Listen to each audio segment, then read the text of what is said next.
ইউরোপের মানুষ যারা আপনারা ইউরোপে থাকেন এবং আমার আলোচনা যারা বিদেশ থেকে শুনছেন দেখেন, আপনারা হয়তো বা অনেকেই জানেন তারা কিন্তু রাত্রিবেলায় অতটা জেগে থাকে না। অর্থাৎ 8টা-9টা বাজলেই তারা কিন্তু খাবার খেয়ে ঘুমিয়ে যায়, আবার সকালবেলায় কিন্তু খুব সকালে তারা ঘুম থেকে উঠে যায়। যদিও অমুসলিম, কিছু কিছু জিনিস তারা আমাদের মুসলমানদের আখলাকগুলো নিজেরা গ্রহণ করেছে, নিজেরা উপকৃত হচ্ছে, দুনিয়াবী উপকার তারা পাচ্ছে।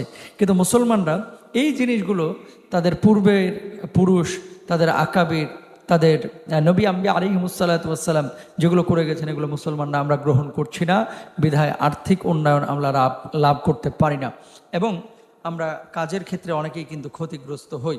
তাহলে 1 নম্বর কাজ হচ্ছে সকাল সকাল ঘুম থেকে উঠতে হবে স্বামীকে এবং স্ত্রীকে, দুজনকেই। যদি স্বামী স্ত্রী দুজনে 8টা, 10টা, 15, 11টা, 12টা পর্যন্ত ঘুমিয়ে থাকেন তাহলে ওই দিনটা আপনার মাটি হয়ে যাবে, ওই দিনে আপনি বরকত পাবেন না।